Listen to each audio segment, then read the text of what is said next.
الحمد والنعمة لك الملك لا شريك لك لبيك اللهم لبيك لبيك لا شريك لك لبيك إن الحمد.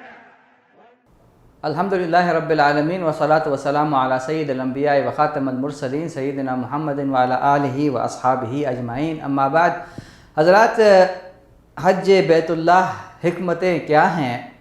اس ضمن میں اس سیریز کے تحت میں آپ کے سامنے آج حلق کی حکمت رکھنا چاہتا ہوں. یہ جو حجاج اپنے شعائر ادا کرنے کے بعد وقوف عرفہ اور قربانی اور مزدلفہ میں مبیت کے بعد جب رمی کرتے ہیں اور رمی کے بعد جو قربانی کرتے ہیں، تو اسی ضمن میں بال کٹائے جاتے ہیں، مونڈے جاتے ہیں، یا پھر بالوں کو کاٹا جاتا ہے، چھوٹا کیا جاتا ہے.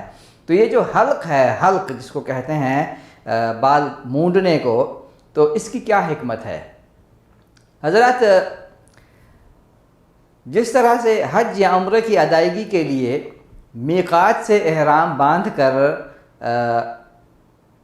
ایک شاعر کے اندر داخل ہوا جاتا ہے، جس طرح سے پچھلی ویڈیو میں ہم نے کہا کہ حج کے عمل میں اس میں داخل کیا ہوا جاتا ہے، یہ تلبیہ پڑھ کے احرام کی حالت میں داخل ہو گئے. اب احرام کے بعد انسان پر جو پابندیاں عائد کی جاتی ہیں، جو پراگندہ حالی اور غبار آلودگی کی جو کیفیت اس پر طاری ہو جاتی ہے اور جو مطلوب رہتی ہے اب تک، اب اس کا مہذب اور شائستہ طریقہ یہ ہے کہ اس سے حلق یا قصر کے ذریعے سے اس حالت کا خاتمہ کیا جائے اور حاجی حالت احرام سے باہر آ جائے. جس طرح سے احرام باندھ کر تلبیہ پڑھ کر آدمی حالت احرام میں داخل ہوتا ہے، تو اس حالت سے نکلنے کا طریقہ یہ ہے کہ آدمی بال مونڈ لے یا پھر کاٹ لے، تو اس سے جو ہے نا یہ حالت احرام سے باہر نکل آتا ہے. پچھلی ویڈیوز میں ہم نے کہا تھا کہ جس طرح سے نمازی تکبیر تحریمہ کر کے حالت نماز میں داخل ہوتا ہے، اسی طرح سے احرام اور تلبیہ جو ہے نا یہ حالت احرام میں داخل ہونا ہے. اب جس طرح سے نماز کی حالت سے باہر نکلنے کے طریقہ یہ ہے کہ سلام پھیرا جائے. جب سلام آدمی پھیرتا ہے تو نماز کی حالت سے باہر آ جاتا ہے. اسی طرح سے حالت احرام سے باہر آنے کا طریقہ یہ ہے کہ حلق کیا جائے. تو حلق نماز کے مقابلے میں حلق کی حیثیت یہ ہے جیسے کہ نماز میں سلام پھیرنا. نماز میں سلام پھیر دیا، آپ نماز کی حالت سے باہر آ گئے.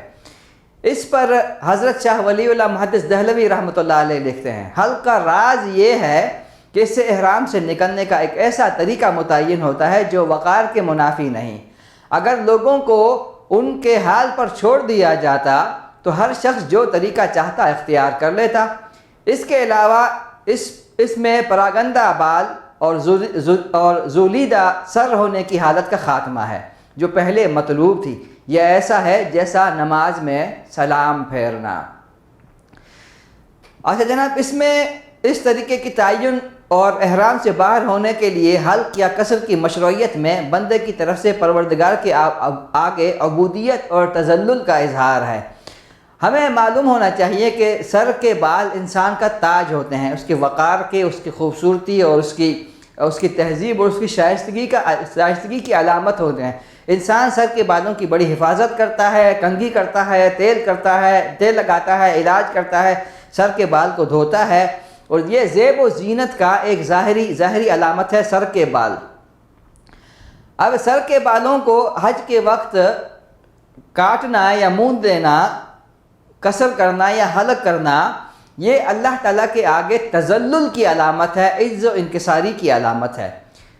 حضرت، آپ کو معلوم ہے کہ عرب قدیم زمانے میں اور پاکستان کے بعض علاقوں میں جب قیدی یا غلام یا مجرم کو سزا دی جاتی، اسے ذلیل و رسوا کیا جاتا تھا، تو اس کے سر کے بال مونڈ دیے جاتے تھے. یہ علامت تھی اس کے تذلیل کرنے کی. اب حج یا عمرے میں سر کے بال مونڈنا کمال عبودیت اور تذلل کا مظہر ہے. یہ حلق جو ہے قصر کے مقابلے میں زیادہ بہتر ہے، کیونکہ اللہ کے رسول صلی اللہ علیہ وسلم نے حلق کرنے والوں کے لیے 3 مرتبہ اور قصر کرنے والوں کے لیے 1 مرتبہ مغفرت کی دعا مانگی ہے. تو اب سب سے پہلی جو بات ہے حلق حکمت میں وہ یہ سمجھ میں آتی ہے کہ یہ انتہائی تذلل کی علامت ہے، انتہائی تذلل کی اور انتہائی عبدیت کی علامت ہے کہ اللہ تعالیٰ کے فرما برداری پر ہم اپنے سر کے بال مونڈ رہے ہیں، گویا ہم اپنی زیب و زینت کو اتار رہے ہیں، ہم اپنی محبوب ترین چیزوں کو قربان کر رہے ہیں۔ اس میں جو دوسرا پہلو ہے وہ یہ ہے کہ جس طرح سے سر کے بال مونڈنے سے بآسانی زائل ہو جاتے ہیں، اسی طرح سے توبہ کرنے سے انسان کے گناہ زائل ہو جاتے ہیں۔ یہ تشبیہ ہے کہ جس طرح سے سر کے بال آسانی سے کاٹے جا سکتے ہیں، اسی طرح سے انسان توبہ کرنے سے اپنے گناہوں سے بآسانی نجات حاصل کر سکتا ہے۔ میدان عرفات میں گریہ وزاری کے بعد، مشعر حرام میں گریہ وزاری کے بعد اب بندہ مومن اللہ کے حضور حاضر ہوا ہے، پاک اور صاف ہو کر اللہ کے حضور حاضر ہوا ہے۔ اب یہ جو ہے نا ایک اس کی نئی پیدائش ہے، یہ جو سر کے بال اس کے موجود ہیں یہ اس کے گناہوں کی زندگی، گناہ آلود زندگی کا ثبوت ہیں، گناہ آلود زندگی کا چشمدید گواہ ہیں۔ اب ان سے حکم دیا جا رہا ہے کہ یہ سر کے بال مونڈو، یہ جو سابقہ گناہ آلود زندگی پر جو گواہی دینے والے بال ہیں اس کو مونڈ دو اور نئی ولادت، نئی پیدائش، نئے بالوں کے ساتھ نئی زندگی کا آغاز کرو، جو مغفرت کی زندگی ہے، جو توبہ کی زندگی ہے، جو اللہ تعالیٰ کے قرب کی زندگی ہے اور جو فرما برداری کی زندگی ہے۔ تو یہ طہارت اور پاکیزگی اور نئی ولادت کی علامت ہے۔ تو اس سے ہمیں معلوم ہوتا ہے کہ حلق کی کیا حکمت ہے اور اسے کیوں حاجی کے لیے لازم کر دیا گیا ہے۔ اللہ تعالیٰ سے دعا ہے کہ ہمیں اس کو سمجھنے اور اس پر عمل کرنے والا بنائے۔